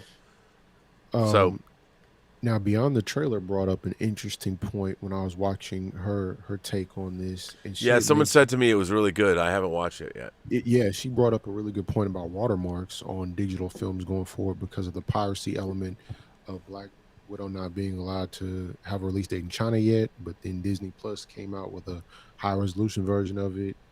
So it became one of the most highly pirated films around the world. And Yep. a solution might be going forward. You start just like for screeners, industry screeners get watermarks. Maybe all films get those watermarks too to find out who exactly leaked it or where it was hacked from to protect the IP of the studio. Oh, they're going to do that too. I mean, there's companies working on that where you can trace back whoever pirated the films because it's a real issue. And unfortunately, we live in an age now where people don't value. Once you can reduce a movie or an album or whatever software, video games, to a file that can be shared, it's not worth anything. Yeah. And like I that's one of the things I still like about physical media. I look at something like this as I love Ron. I love this movie. 80 when it came out, 85, I think, and to own it like this is my way of honoring the movie. Like digital files are great. You can just watch the movie, but I have that. They can never take My Manhunter or Wicked City. That's is that the live action Wicked City or the animated? This is the anime. I And love the then animated Wicked this is City. Michael Mann, the Manhunter film. Yeah. DVD. Now, is that the special edition, the 3-disc set of Manhunter, or is that the DVD from MGM? You're blowing my mind right now. I didn't even know there was a 3-disc version. But yeah, this looks like it's from Anchor Bay. Yeah. Okay. So does it have the alternate ending on it when Will Graham goes and visits? No, this one just has widescreen, a couple featurettes, and then the trailer. So this is the bare bones DVD. Yeah. I have a 3-disc. I have the Yeah, 3-disc got the Manhunter. Red Dragon right here too. Yeah. Oh, is that you got that's the first edition hardcover? Yep. I got the book and the movie. 'Cause Yeah. I'm lame like that, Rob. I have no life. I have that first edition as well. I love my first edition Manhunter. I mean, Red Dragon. Thomas Harris is the best author, best writer. I'm a big fan, and I was happy that they released Black Sunday, his first novel that they made into a movie in the 70s. That finally came out on Blu-ray because it's great. Really? Yep. I didn't know, and I've been trying to find that movie too. It's on Blu-ray. It's on Blu-ray out of Australia. Out of Australia. Yeah, and the Australians somehow got the rights to release some. They have access to the Paramount catalog. That makes sense. Have you ever seen Black Sunday? It's fucking great. No, I've been trying to find it so I can watch it. Really good. Maybe I'll have to rip you a copy and send it to you. Oops, wait, let did me I know. say that? I'm kidding. I don't have any software where do you want me to send you the original versions of Star Wars, Empire, and Jedi? Oh, wait. Hang on. That would be nice. I don't happen to have those on my computer. Oh, I don't know, right here. And I've got multiple versions. Do you want the 4K version? Do you want the one that looks like a film print? Like, what do you want? Yeah, I don't know. I don't even know where you get a 4K print of the original Star Wars film these days. Well, it's it's a digital restoration, but I'm saying I don't even know who's digitally restoring it because I know George Lucas wasn't having it. yeah. Well, I if I told you, I'd have to kill you. Oh, okay. I'm sorry. No, I mean, I just there's a couple of different. It's all fan. Like the Harmy's despecialized version was the first person who did that, and let's see. I will actually I can tell you.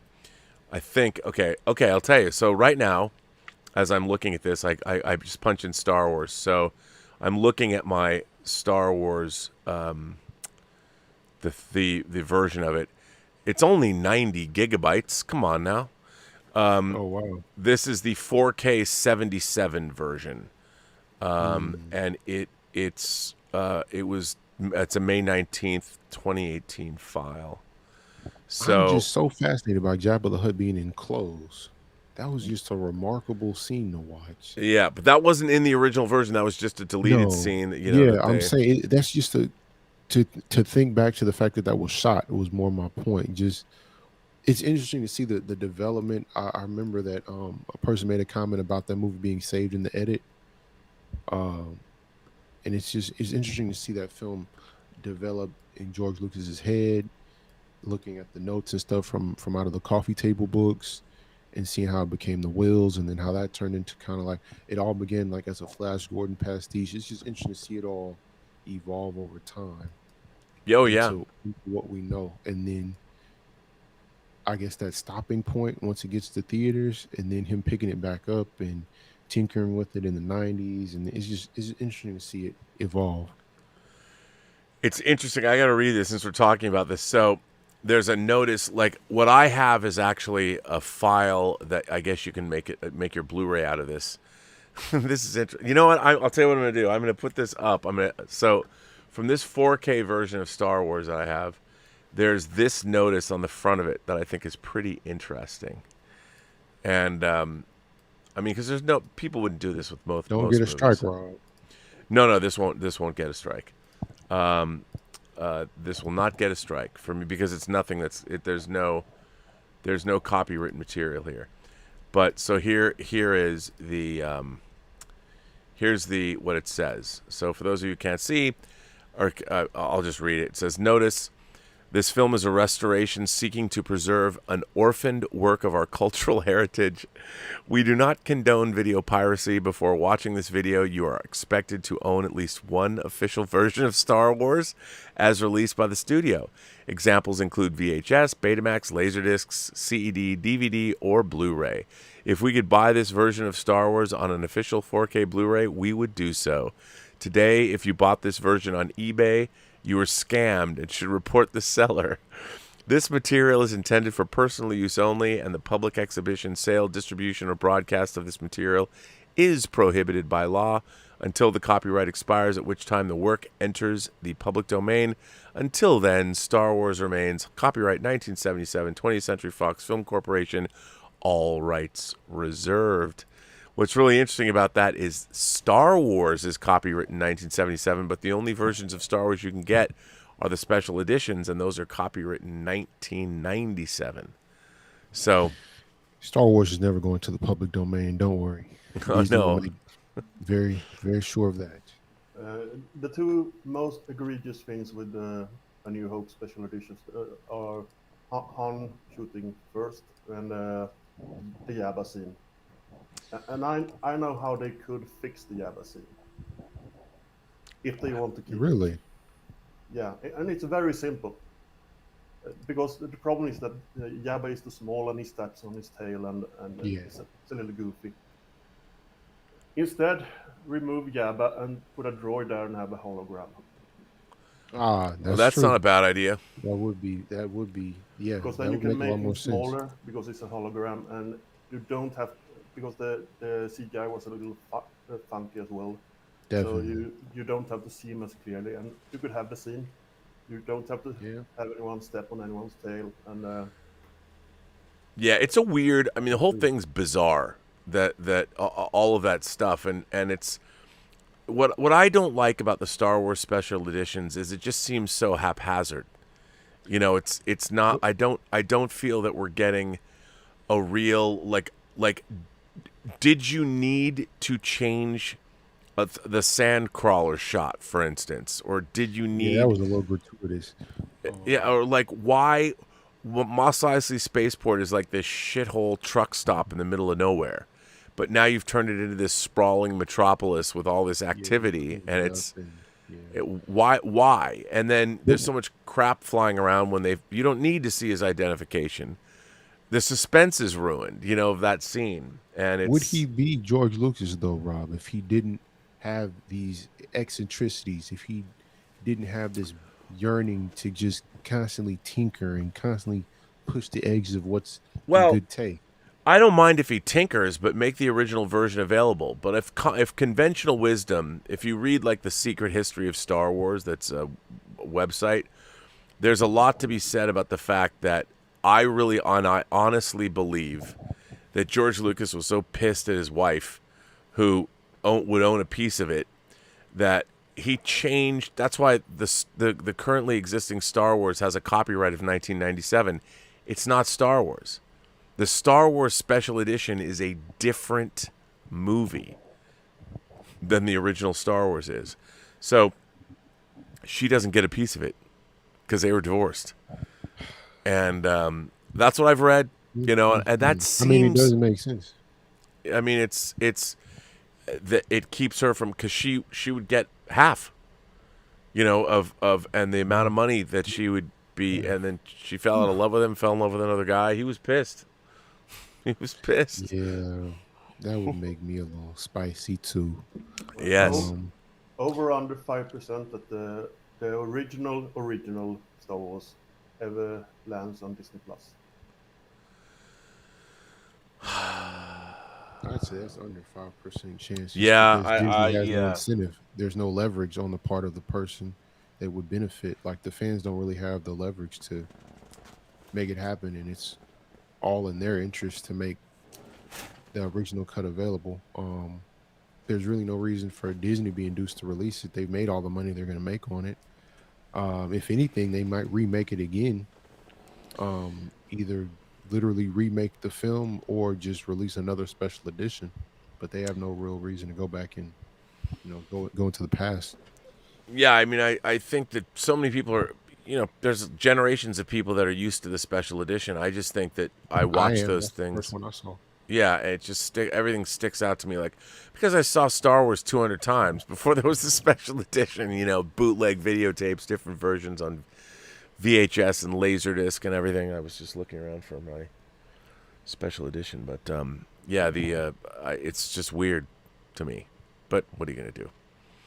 Rob, do you think Star Wars is going to mean the same thing to the generations that are seeing it now for the first time? For me, of course, it's I haven't seen it 200 times like you have, but it still does mean a lot to me as the, I guess, the original monomyth of American culture. But do you think it'll mean the same thing to the kids that are coming up, Well, or these episodes are their first episodes? I think that when kids watch Star Wars, like, you're younger, you're not looking necessarily at the visual effects. You're just transported away by the story. The story and the characters are what become important to you. And there is something very simple and primal and wonderful about the original Star Wars. And I think that, and I always talk about this, but it can't be, I don't think it can be undersold, but Han Solo, Luke Skywalker, and Obi-Wan Kenobi, Ben Kenobi, are just blue-collar dudes. Obi-Wan Kenobi is a veteran of foreign wars, and Luke is a farm boy, and Han Solo is a truck driver. And I think everybody recognizes a little bit of, they're not aristocrats, they're not knights of the round table, they're not Jedi, they're not politicians, they're just dudes. Like Ben Kenobi, I fought a long time ago in a war. So, and then you've got R2 and 3PO who if you're a kid, who doesn't love R2D2 and C3PO? It was a wonderful way for George Lucas to bring us into the story. We see this space battle, and the first people we meet are R2 and 3PO. And Wonderful they're way not to remake the Hidden Fortress for an American audience. Absolutely. Palatable. And those characters are right out of the Hidden Fortress. And what's that? R2D2 is a master spy posing as a mechanic. Right, yeah, I mean, that's the thing. On R2D2, it's really interesting that if you watch Star Wars, people forget he's relentless. R2D2 is relentless in his mission. He's listening to C3PO blather on. C3PO has no idea what's going on, just that he's getting off the ship, and R2 is like constantly looking around like, I got to get out of here because I got to go find Ben Kenobi. Like, he never gives up. Like R2, he doesn't know what he doesn't know, but he doesn't know there's Tusken Raiders out there and what they're going to do to him, or Jawas or anything like that. Yeah. But he's relentless. It's like, well, I'll take the restraining bolt off, and then I'm out of here. It's that's why I think I understand they needed to put BB-8 in the sequel trilogy, but to put a tarp over R2D2 for the whole movie, it's like, come on, man. R2D2 is the master spy. I never heard it put that way, but he is. R2D2. Disrespectful. Yeah, he's the master spy, though. R2D2 is the spy master of the Star Wars universe because he's always keeping secrets. Hey, that's true. It's like when C3 was like, what message? The one you've just been playing. The one that's inside your rusty innards. R2's like, I don't know what you mean. Like even though he's playing the message, he's like, I don't know. Old data. Sorry. R2 will never gives up the game. He's never like, okay, let me tell you what's going on. Yeah. No, he doesn't crack. Never cracks. I'm fascinated by the foreshadowing also that Luke with the lightsaber and the blast shield when he's blocking the laser bolts. Yeah, when he's fighting the remote.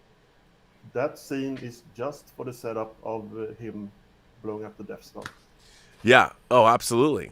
So that's him starting to trust the Force, and in the end, he trusts the Force. Absolutely. That's the only reason for that scene in the movie.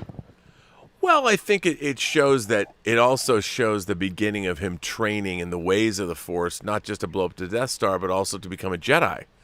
He's wielding a lightsaber, and our friend Swag Props, Cal, again, all the way from Malaysia, Swag Props says, this is the most international show ever.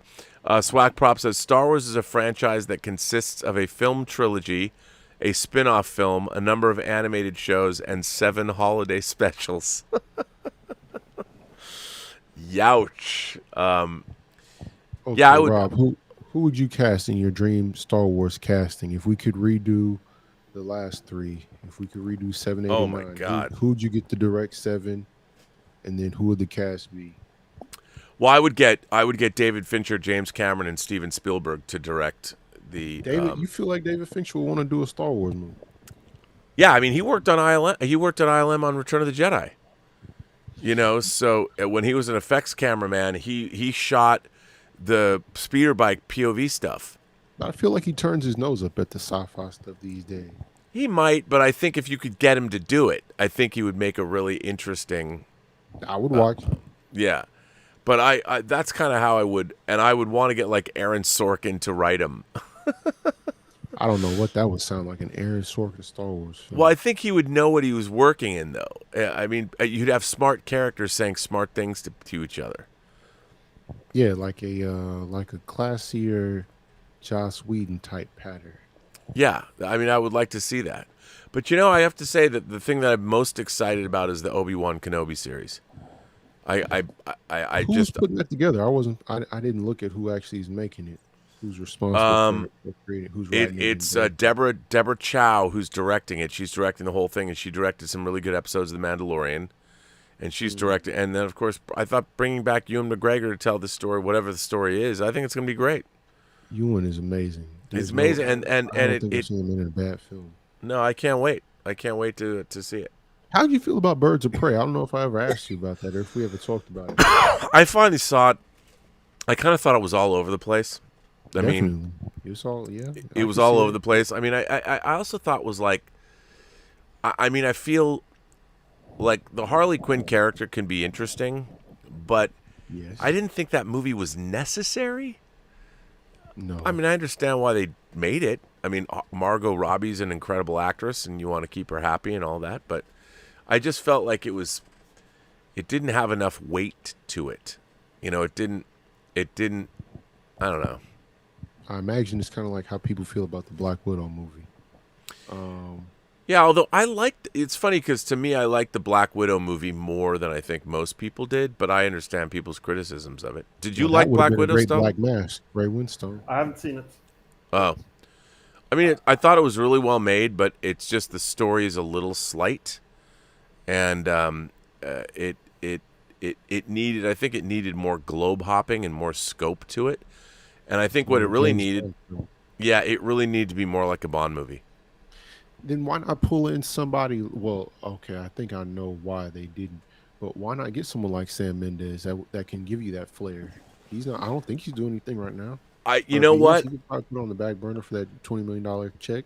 I think that the reason that they don't hire directors like Sam Mendes is a real auteur, and I think that the thing about the Marvel Cinematic Universe more than any other franchise is that. Well, you have a combination of the director and the production company, which is Marvel. So you need a director who will have no problem putting the needs of Marvel Studios and the MCU first. Be the cog. Whereas, a little bit. But what Kevin Feige is really great at doing is picking directors that want to step up their game, direct franchise. I mean, he's picking his track record of picking new directors is incredible. I mean, it's too bad he wasn't picking the filmmakers to make the new Star Wars movies. He wasn't working directly, and if he did that, he would have found, I think, some really interesting people. But you know, the fact that you bring James Gunn, a man who'd worked in the industry for a long time, but only at a certain level, and then he gets a chance to do Guardians of the Galaxy. Kevin Feige wanted James Gunn to direct and bring his sensibility to the film, but he also knew that he surrounded James Gunn with his technicians and all the people that make those Marvel movies. So if you are a director with a vision, you've got the entire support team that you need, and you can concentrate on making the movie that you want. And he wins. He won with the Russo brothers. He won with with James Gunn. He won with Scott Derrickson on the Doctor Strange movie. Yeah, definitely. So there's a lot of people that he's doing that, and he's the only person in Hollywood who's doing it. You would All right. never get a studio, mainstream studio like Warner. Well, there's not many left, but Warner Brothers or Paramount. They're not going to hire somebody who's to direct a $150 million movie who's only directed $3 million films. They're not going to do that. Well, they pulled Jordan in for King Kong, for Skull Island. What did he have done? Maybe like an indie movie or two and some comedy stuff.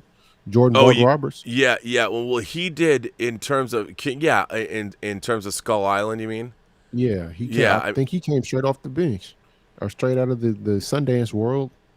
Well, yeah, I mean, that might be in true. Development for a while, but that did develop for quite a while though before it finally came out. And now he's doing Gundam.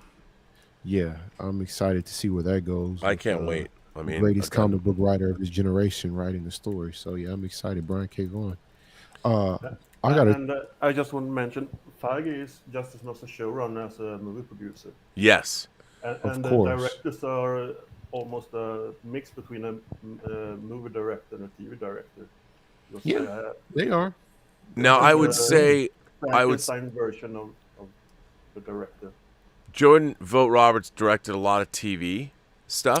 TV, okay. And smaller. So he had, he had some work that he did. I would love to see him do a Star Wars, actually. Yeah. But yeah, I think that they did take a chance on him. Definitely took a chance on him. Now I got a 2-part question for you here, and this is offensive. I apologize. Is Kevin Smith a hack? And also, why hasn't he gotten it? Has he purposely not gone into the Marvel Cinematic Universe? Has he kind of withheld himself on purpose, or why do you think he hasn't done it? Because James Gunn did it, and they're about at the same level. I think Kevin Smith would tell you himself he is not a visual stylist. I don't think Kevin Smith. I wouldn't call him a hack. I don't think he's. I love Clerks. Yeah, I mean, I think too. I do too, and I like Chasing Amy. But his films are very simply directed. They're very basic. There's not, and I think that he's making films. He's not really a. He's not an auteurist. He's an auteur in the sense he writes and directs his own movies. Tusk was an auteur, Rob. Well, he's not a great. He's just not a great. He's not a great filmmaker, and he'll be the first person to tell you that. Cop Out wasn't an auteur, tour de force. Oh my God, no. I don't know how well he works in a big studio concept in a company's concept.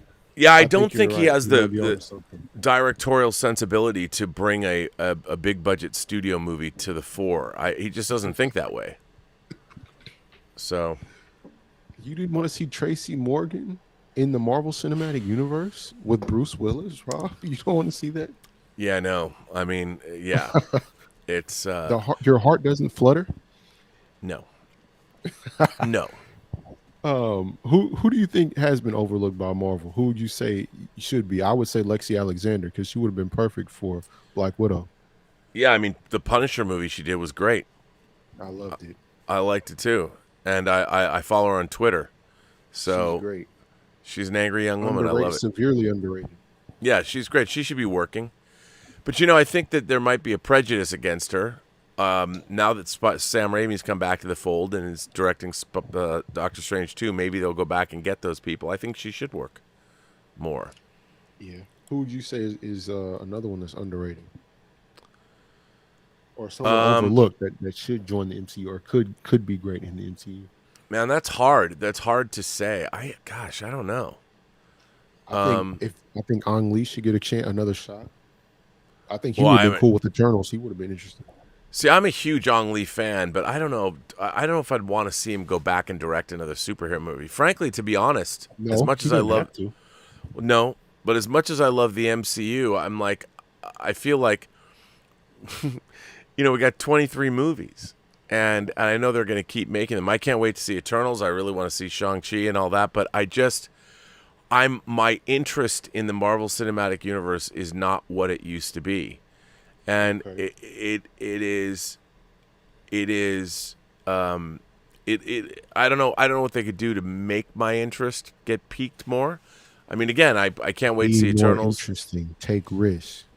Yeah, I mean, you've got to do something that once again is compelling, because they've already played all these great beats, and to me, like, I don't know, Kang and going through time and Quantum Mania and all that, to me that's all gimmicky stuff. And at the core of the Marvel Cinematic Universe, what made it work is they cast those parts so well. We would hang out. That's why I love the first half an hour of Endgame. I would watch Steve Rogers and Natasha Romanoff just chat for 30 minutes about the state of the world. That conversation, I saw whales in Hudson Bay, and they're talking. I like those characters so much that like I said, I used to joke on Collider Heroes. I'm like, I want them to do the Avengers dinner movie, like we saw in Age of Ultron. Movie, yeah, it's just like the Age of Ultron scene where everyone tries to pick up Thor's hammer, and I would just go to the Avengers for 2 hours, just have a dinner party, and you have all these Marvel characters, and you just watch them. That would be an Aaron Sorkin Disney situation. That'd be a great Aaron Sorkin. I would love to see that. A night at Avengers Tower or something. But then I wonder if they're going to get a new focused character as strong as Iron Man. But they don't want that to happen to them again. They got shackled to Robert Downey Jr. Had to pay him Rob, $100 million for. Oh, they paid him a lot. I mean, he made. I want that to happen again. But I think that's the thing. I mean, people love Robert Downey Jr. They love Chris Hemsworth as Thor. They love, I think they've done an extraordinarily good job casting most of these actors. It's incredible that you like them. So, I mean, Chris Hemsworth is great as Thor. Steve. Steve why am I Rogers. drawing? I want to say Chris Evans. He's great as Captain America. And you love these guys. You love these people. And I don't know, like you said, Stubble, who's going to be the focus? Are they going to have a focal point? And it's just... I think the focal point is expensive. I know, but I think that's what you need. That's what part of the success is. I think we'll know more by the time we've got 3 more movies coming out, 2 of which people are completely unknown. Like the whole idea of what Shang-Chi is opening for the Marvel Cinematic Universe. I mean, Fin Fang Foom, come on. I mean, seeing all that craziness. Oh, Fin Fang Foom was in Shang-Chi. Okay, I'm ready. I don't know. You see him or it. I don't know if how canonical to the comics. It could be somebody else, but you see him underwater. Of course, he's an alien, so who knows? I mean, it's going to be very interesting to see where all of this is going to happen. And then the Eternals. I've loved the Eternals. How are they going to explain the Eternals in the Marvel Cinematic Universe? What is the conflict in the Eternals, though? Even reading the comics, I really don't know what they're like. I don't understand what the beginning, middle, and end of their story would be. I don't either. What do they oppose, or you know what I mean? Like, well, they have sort of opposed there's the Eternals, then there's the Deviants. The two sides of the. I don't know how they're going to do that. But Thanos has already come and gone, so I really don't. And then it seems like the Celestials, something happened to them. If in Guardians of the Galaxy, they're living in the head of one, so yeah, I don't really know. I don't know, Rob. Clint Baker asks, Disney is just trying to make Scarlett Johansson look like an entitled rich person. She has every leg to stand on, just like all of the Warner Brothers filmmakers. Yeah, and it's true. And by the way, it doesn't matter. It's like when people get mad at billionaires or corporations for not paying taxes. All they're doing is availing themselves of tax law. They're using loopholes and they're using their money, and it sucks. But it's not like they're illegally. If they were illegally doing something, they'd all go to jail. But they're not. They're utilizing the laws we have in place. In Scarlett Johansson's case, it doesn't matter how much she got paid to make the movie. She had a contract that guaranteed her this kind of conduct, and the studio didn't do it. But Rob, okay, I'm not the smartest. I'm not the sharpest tool in the shed, but I knew as soon. And a matter of fact, when they first pushed back Black Widow, I said to myself, "All right, I know they're just waiting for the coronavirus. I know they're not going to put Black Widow on Disney Plus. As soon as they do that, she will sue them." I said it to myself back a year ago. Oh yeah, I believe that. So I know for a fact they knew, okay, we're opening ourselves up to get sued if we do this. if we put her movie on Disney Plus, more than any of the Raya and the Mulan and all that, because like she mentions here, she has a precedent of 23 other movies behind her, and she wants that $100 million Robert Downey Jr. check just like he did. So what, like, that's the whole reason she came back after her character died, was to get the payout, not because she loves Right. Marvel. Right. So why would I then defeat the purpose of even participating in this whole exercise? It Oh, doesn't. Why would I? I'm not yeah, doing it she for did it. charity here. No, she did it to get paid. To get paid a lot. It was literally just the money. And yeah, It's a and cash grab. that's exactly what it was. And I think she gave it her all. It's not Yes, like the movie was phoned in, because it's not. $100 million There's worth of all. I'll tell you one thing. There's the car chase scene in Budapest is better than the car chase scenes in Fast 9 because they look more believable. Rob, you and Fast Nine. I'm about to watch it tomorrow. So it finally came out. So it's by on putting video it now. on by putting it on Disney Plus as well, they devalue the movie. No, that's The- that's an important point it for gets a sure. whiff of TV movie over Yeah, it all. you're right. You're right. That's It's not a that's an TV extremely movie, but valid it's point. got that certain fragrance of a TV movie. Yep. You're right. And Yep. It did devalues cheapen it. the property.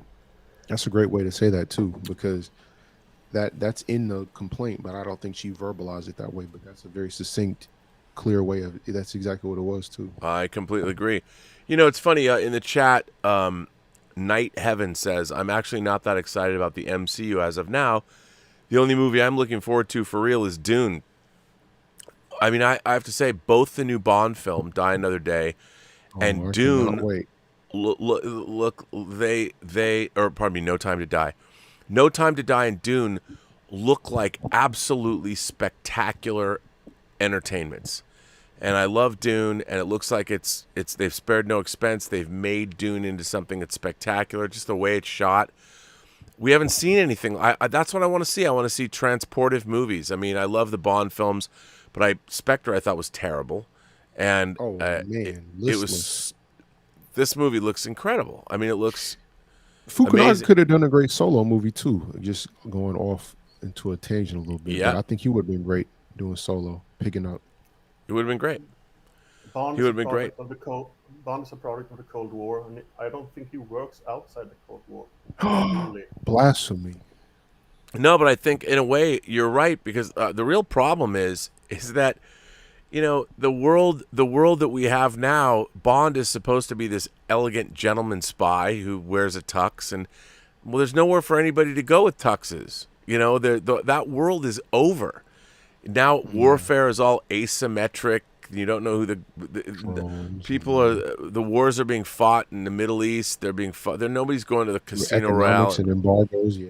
Yeah, it's just not the same, and the world's different. So it's hard to take that character and put him into a place where, like, what are you going to do? Send him into Syria, where the whole country is destroyed, and it's like, torn and war zone. yeah, I mean, yeah.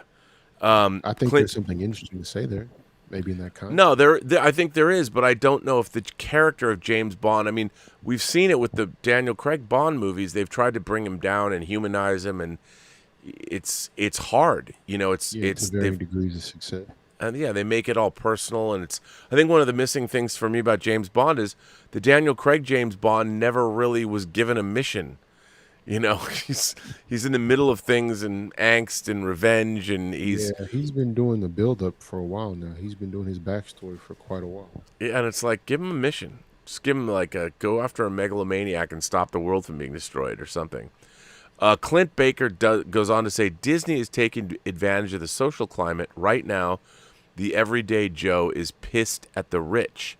Disney is doing damage control. Oh, they absolutely are, but it's lame damage control. Yeah, it is pretty weak sauce. Everybody can see through that. Yeah, it is weak sauce, and I don't know why they're doing it. I mean, I do know why they're doing it, but this should have never gone to. It should have been Never should have something. went on Disney Plus. It should have gone on Disney Plus, and this lawsuit should have been. They should have settled. I mean, now that it's happened, they're going to have to settle, and like I said, it'll be settled. I think by the end of August, very quietly. We won't ever know how it was settled or for what, and she'll probably get a production deal. Maybe they were hoping that it would make more money and everyone would just kind of go their separate ways. It makes its little 100 on Disney Plus, but it does, 5 or 6 around the world. And I think that our honestly, Well, honest to then goodness, she I would don't have think got this her would have box happened. office bumps. Exactly. I don't. I think when China said no, it threw everything off. They were Yep. banking on China being open.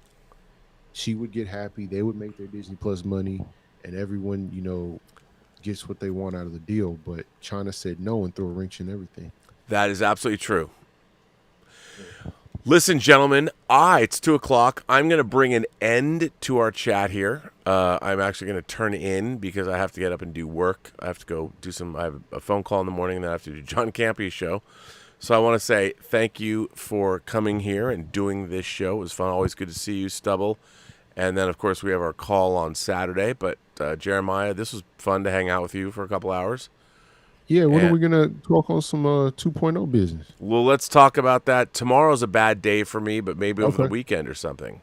All right, yes, sir. And yeah, I've got I think you've sent me your information, so I have it. Or at least I All can get in touch with you via email, right? Yeah. Yes, sir. I'll reach out whenever. All right, that'd be great. And Stubble, always good to see you. Any Wheel of Time news happening like tomorrow? I'll let you know tomorrow. For you, it is I have tomorrow. no idea. All right. Well, Jeremiah, Stubble, and everybody in the chat, I want to thank all my moderators. I don't know if there were any moderators here. Hey, I'm actually. live streaming tomorrow night, guys. So come follow me. I'm gonna start live streaming tomorrow at midnight. We'll make it happen. Yeah. Unless, are you doing something? I don't want to compete with what you're doing. I'll stream at 10 then. No, it's all good. Yeah, I think we did this. Without moderators. I don't know. Well, if there was anybody here, thank you. And I want to say thanks to everybody who watches this show. Thanks for supporting the channel. And if you want to send me a letter to Robservations, you can at the Burnettwork.net website. So, yeah. And on that note, I want to say thanks to Jeremiah and to Stubble McShay for being here and to everyone else who came on the show. Thanks for I think, having me. therefore, I am all the way from India, Wakizashi here. I mean, wow. Pretty crazy. We got people from all around the world tonight, so that's great. Of course, you can always find me on the John Campy Show. We're going to bring back Whining About Movies. We're doing, you did Fully Articulated, and of course, you can run into your favorite German on Sundays on Let's Get Physical Media. We got a lot to talk about this week, actually, so that's fun. And on that note, gentlemen, I'm going to take my leave of you. Thank you both for being here. I very much appreciate it. And Stubble, I will see you later. So, everyone, what I can say is remember, every person you meet has a story to tell that you have yet to hear. And all you have to do is listen. Clint Baker says, thanks, Rob. I say to you, Clint, thank you. Ash Challenge says, don't self-incriminate. I will hope I don't. I want to say thank you, everyone, and I will be back later.